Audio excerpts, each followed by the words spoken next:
Okay, welcome back, everyone. This is the First Inning Radio Show, and we're live on Television Radio, television.com. Just go over to the website of Television and check out the little radio button there. It's free of charge, no sign up, no subscription, and you can listen to the First Inning Radio Show Monday through Friday at 6 p.m. on television.com. And as well, you can find our latest episodes there, or the easiest way to find us is on Spotify, and you can search the First Inning Radio Show, and you'll find BX Bomber 2011 along with Roger, the big Yankee fan. Say hello, Roger.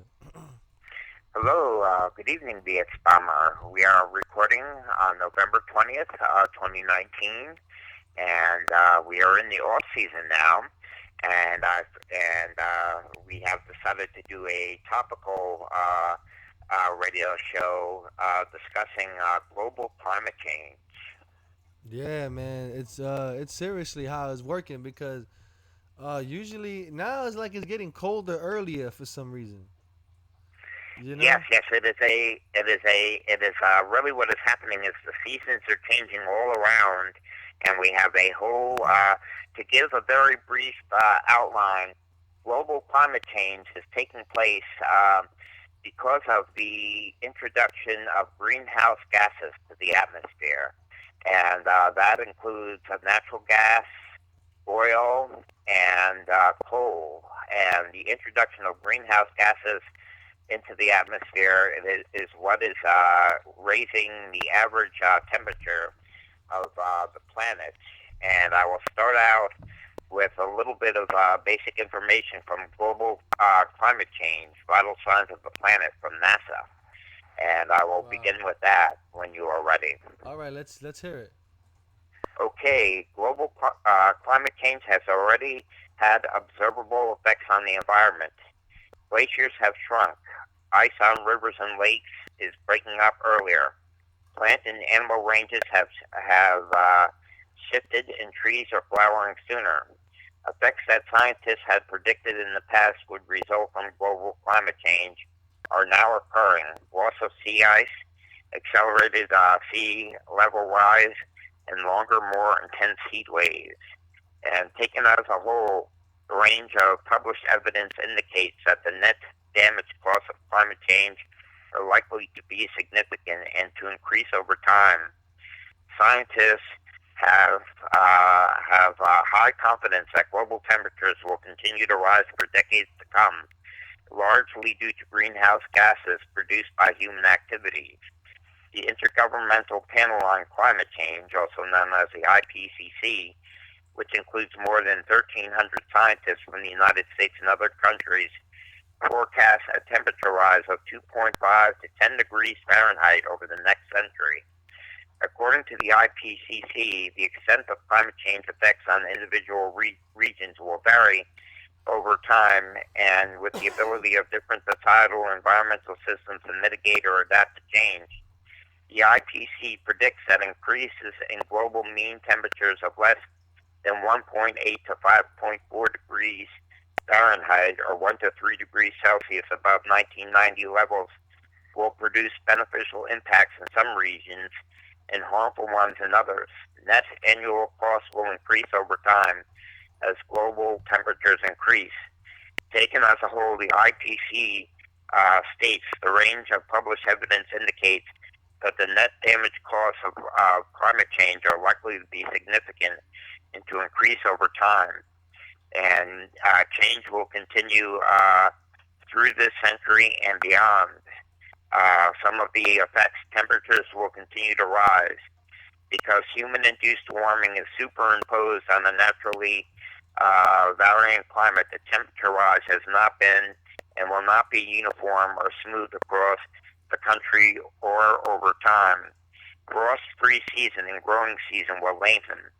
The length of the frost-free season and the corresponding growing season has been increasing nationally since the 1980s, with the largest increases occurring in the western United States, affecting ecosystems and agriculture.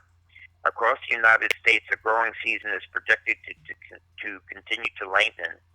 In a future in which heat-trapping gases emissions continue to grow, Increases of a month or more in the length of the frost-free and growing seasons are projected across most of the U.S. by the end of the century, with slightly smaller increases in the northern Great Plains. The largest increases in the frost-free season, more than 8 weeks, are projected for the western United States, particularly in high elevation and coastal areas. The increases will be considerably smaller if heat trapping gas emissions are reduced, and then there are changes in precipitation patterns, and then I'll take a break. Average U.S. precipitation has increased since 1900, but some areas have had increases greater than the national average, and some areas have had decreases. More winter and spring precipitation is projected for the northern United States and less for the Southwest over the century. Projections of the future climate over the U.S. suggest the recent trend towards increased heavy precipitation events will continue.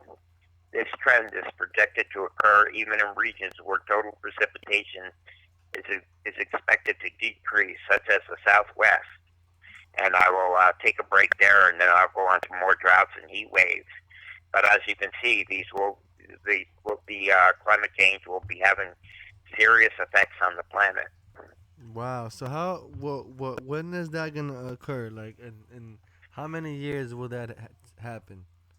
Oh, well, it is already happening now. It is already happening now. We are getting massive Arctic sea ice loss. We are losing a massive amount of sea ice, of ice in the Arctic Ocean. And the Arctic Ocean glaciers are melting in a very serious, damaging way, which is also affecting the jet stream. And the jet stream is becoming wavier. And because it is becoming wavier, it allows pockets of cold air to come into areas at certain times because the sea ice is not holding the air directly over the Arctic. So that's why they call it climate change, because we could have increased effects of all kinds of drastic weather. In the winter, we could have increased effects of serious cold coming down from the Arctic due to the jet stream. And in the summer, we could have droughts and heat waves. And I'll do droughts and heat waves now. Droughts in the Southwest and heat waves, periods of abnormally hot weather lasting days to weeks, everywhere are projected to become more intense, and cold waves less intense everywhere. So the trend is going to be towards more heat waves. Summer temperatures are projected to continue rising, and a reduction of soil moisture, which exacerbates heat waves, is projected for much of the western and central U.S. in summer. By the end of the century, what had been once in the 20-year extreme heat days, one-day events are projected to occur every 2 or 3 years over most of the nation. So the trend will be towards many more severe heat waves where we can have life-threatening heat, especially during the summer. Oh man. So what? It's gonna be hotter for longer periods of time. Like like the Yes, summer will be longer and the winter will be shorter, type of thing. yes, that is going to be the trend. That does not mean that we won't continue to have a winter. We will continue to have a winter just by the Earth naturally,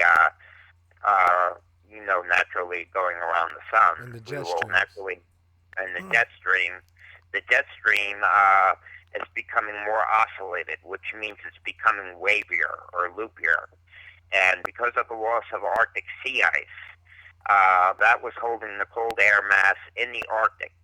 But what is happening is because of the Arctic sea ice loss, we are having a wavier jet stream, and at some points in time, uh, cold snaps can come down deep further south than they normally would have been. So what we Right. are going to have, so what we are going to have, you described it in our first climate show as opening a door on a refrigerator. Yeah. Where Opening and right, closing it. right. So, but the trend is going to be towards more heat as the planet continues to warm. We have already warmed the global average temperature a little bit above 1 degree above pre-industrial time periods. And if we do go above 2 degrees, this is in Celsius, we could be facing very catastrophic events. And with that, I will go on to hurricanes will become stronger and more intense. The intensity, frequency, and duration of North Atlantic hurricanes, as well as the frequency of the strongest Category 4 and 5 hurricanes, have all increased since the early 1980s. The relative contributions of humans and natural causes to these increases are still uncertain. Hurricane associated storm intensity and rainfall rates are projected to increase as the climate continues to warm.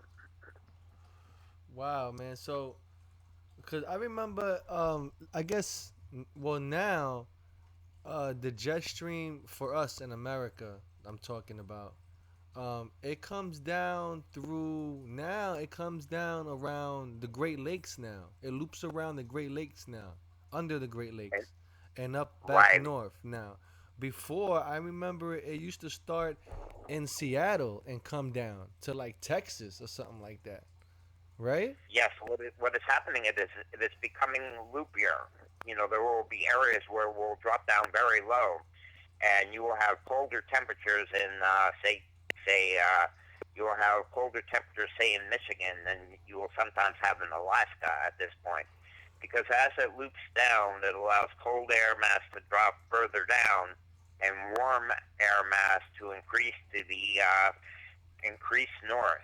So what we are having is extreme. We are having a very large amount of warming in the Arctic, and that is why we are losing so much sea ice in the Arctic, and that is a very dangerous situation. And also, sea level rise will occur. I will talk about sea level rise. Well, yeah, Global like sea. well as you see in the news right now, Italy over there is flooded over there.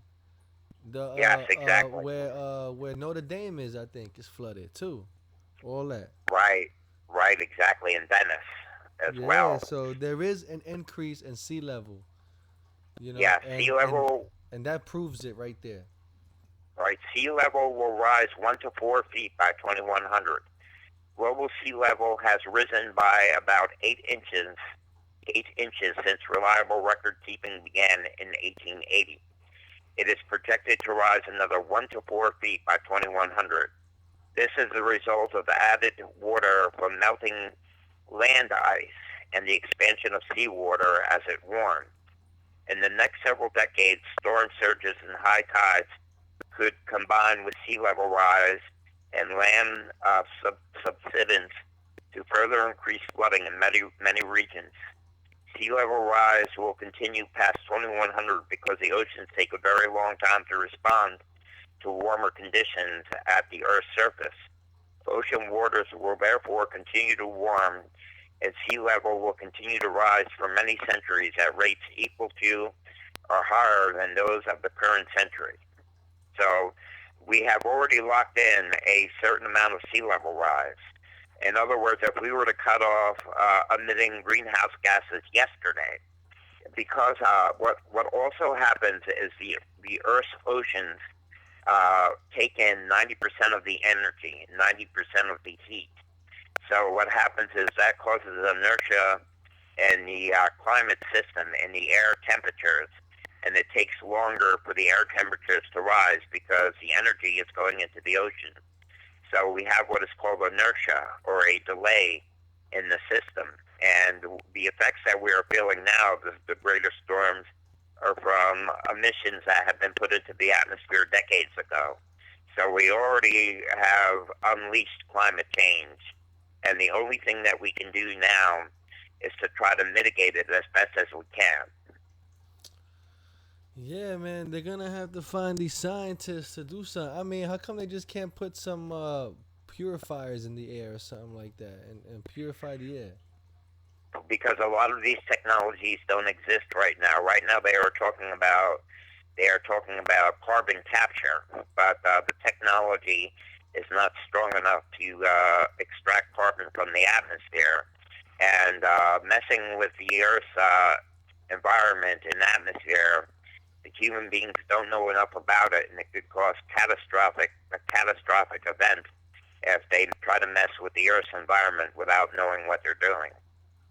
Yeah, absolutely. Because you don't want to take away too much CO2, neither. It has to be Right, an exact balance that we don't know what the balance is though.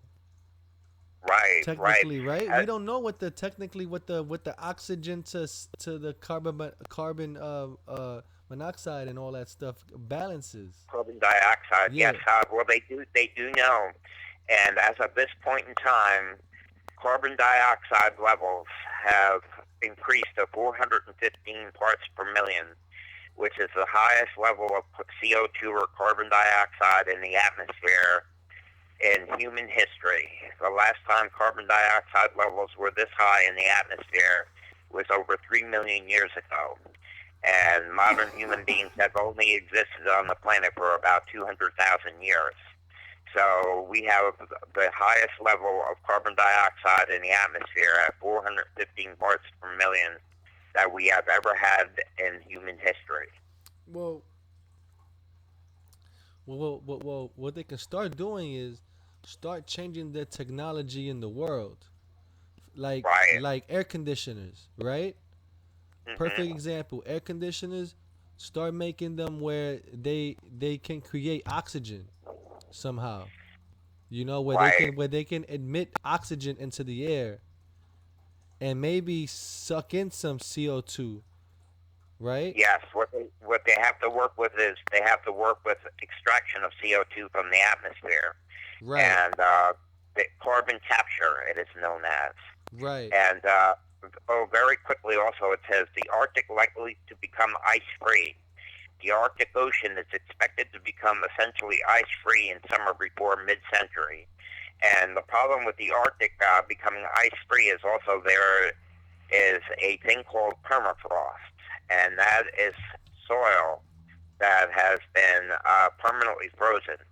But because of the increases in the global temperature, the permafrost is thawing, and that is releasing another type of greenhouse gas, which is much stronger than carbon dioxide. And this greenhouse gas is ah, known as methane.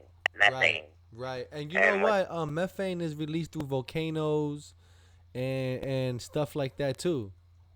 You yes, know, exactly. and places where they do mining and stuff like that, methane is released too. It is also Yeah. as well. Wait, say it again, cause And that, that little part got cut off. oh, I'm sorry.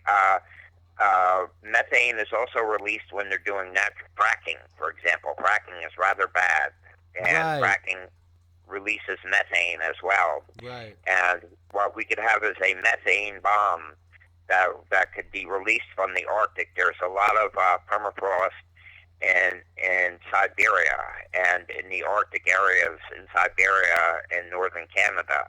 And right, when the permafrost becomes thawed, the microbes will start to eat the once frozen soil, right. and that will cause methane to be released.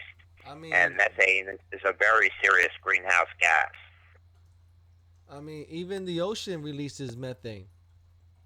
Yes, it does. There is a lot of releases of methane in the ocean, and as far as the oceans are concerned, we are also getting carbonic acidification.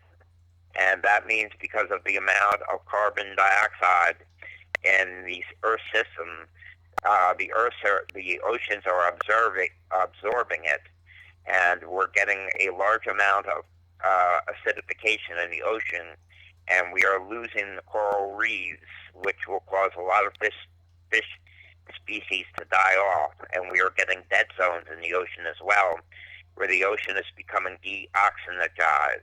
De- there are dead zones where there is not enough oxygen in the ocean now, and we could lose. We are in what is called the Anthropocene, and that is the sixth mass extinction in the history of the world, and up to 1 million species of life are threatened. Well, I was gonna about to say that because now, right? Okay, let's say the water levels are rising. let's say let's say there's less land on the earth now, right? And now Hmm. there's less places for these animals to live, right? Because let's say some islands like the Galapagos and all those places, let's say those get overran by water, you know, Right. and we lose animals now, right? So now it turns into like a Kevin Costner Waterworld movie. You know what I In mean? some areas, and then in other areas, there will be extreme droughts and fires, like the fires that are taking place in California or in Australia, and droughts. There will be areas that will be massively flooded, and then other areas that will be so hot that they will be uninhabitable, and there will be areas with fire. Basically, we're talking about a major dystopia Yeah. and a potential breakdown of human civilization, followed up after that by extinction. And you know something too, society is preparing you for it already by convincing you to become a vegan or Yes, vegetarian.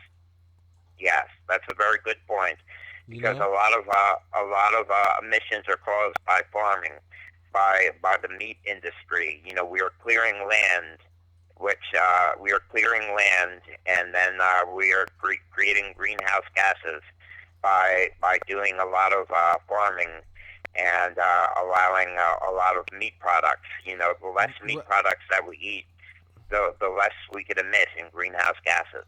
right. And what I was gonna say is that if you're not eating the animals, there won't be animals to reproduce. Right, You know, because right, if because you know the animals will just die off because of the climate conditions. You understand? So if exactly. you're eating the animals, you would take care of them more.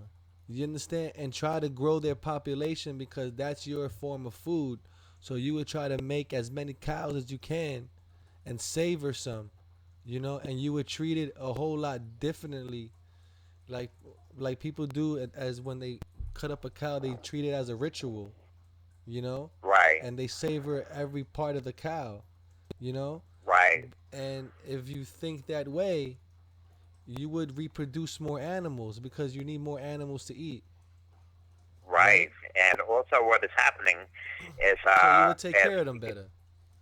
right, and what we could have is massive amounts of climate refugees as well, because when areas of the earth become uninhabitable, millions and millions, if not possibly billions of people are going to have to flee and migrate to different areas because areas of the earth will be uninhabitable. So we will True, have a massive refugee problem, but that and won't this be is true where, though. That won't be true though. Let me tell you, because if you're gonna tell me, let's say, if you're gonna tell me Italy is too hot to live, right, and nobody wants to live there, right, and if you go there, it'll be free. You know how many people will go live there for free? yes, but it will be uninhabitable. It will be uninhabitable. They'll Yeah, but what die. I'm You know. saying though, the human will make sure they can survive there. When there's a will, there's a way, man. And I'm telling you, they survive there, and they tell you, if you tell them it's free to live there and it's uninhabitable, they're gonna go there. I'm telling you now. Oh boy. They're gonna go And there.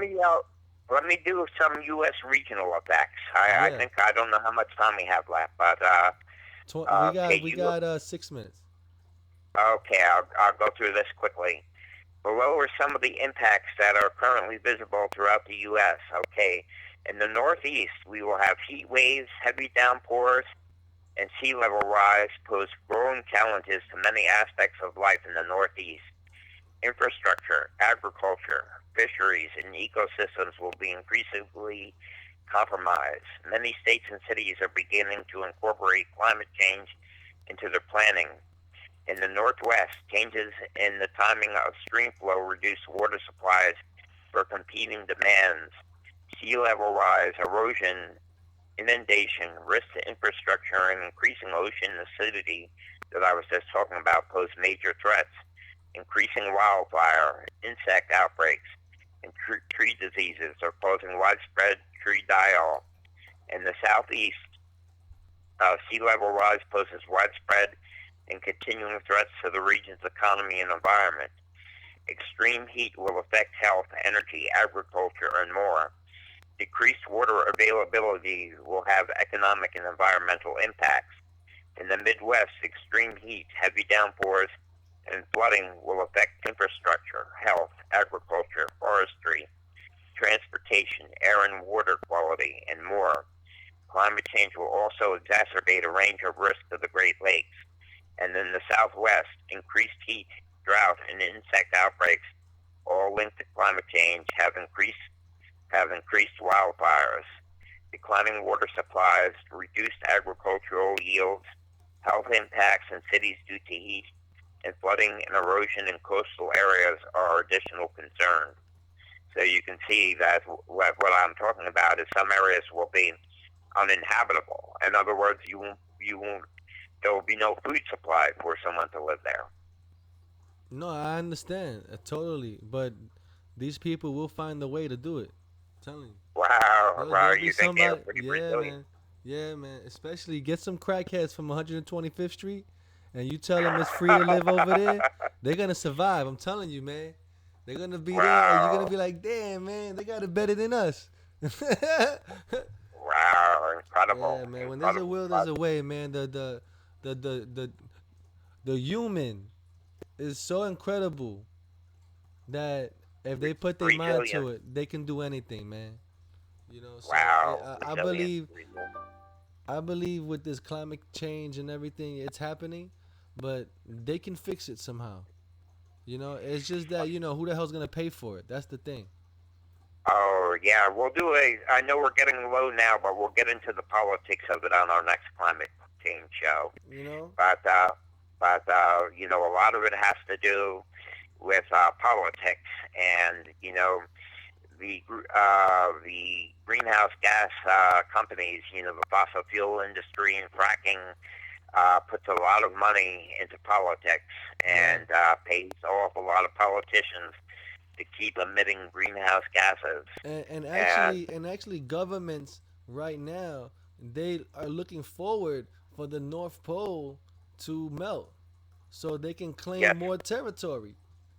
I know, isn't that sick? They don't realize that the human race could be going extinct, and they think that they're going to be exploiting more natural resources of the earth. What the human beings are doing is they're raping the earth, and the earth is going to become uninhabitable. Right. I go to Fleet Week every year. Yes, And if anybody's listening, go to and check that Fleet Week video out. I do one every year video, and right, I pay close attention onto what they're making, you know, right, and what I've known, what I've seen this year and last year, they've made they're they highly on their submarines that can go in very cold weather. right, So they're making right. them to go to the North Pole in Alaska now. Yes, You know what I'm saying? yes. So they're trying Hmm. to, claim territory up there. You know, Exactly, exactly. for what I And don't know. Who knows what's up there? We don't know what's up there. There's a reason why they want it. Probably for military bomb testing. Who knows? You know. natural resources. There's a lot of different types of natural resources that they But think they're going to right, exploit. I'm pretty sure there's a lot of oil up there. Right, How you call that? Sea drilling, underwater drilling. right, right. I'm pretty sure there's a lot of oil out there too. So, That is it's the sickness of humanity. Humanity, though. See, greenhouse gases have to stop being put into the atmosphere if human beings and life on this planet have any hope of surviving. But they are so sick and so worried about their quarterly earnings of billions of dollars that they think money is more important than life itself. exactly because you know why? That's the game they're playing. There, governments are playing a game, like Right. baseball.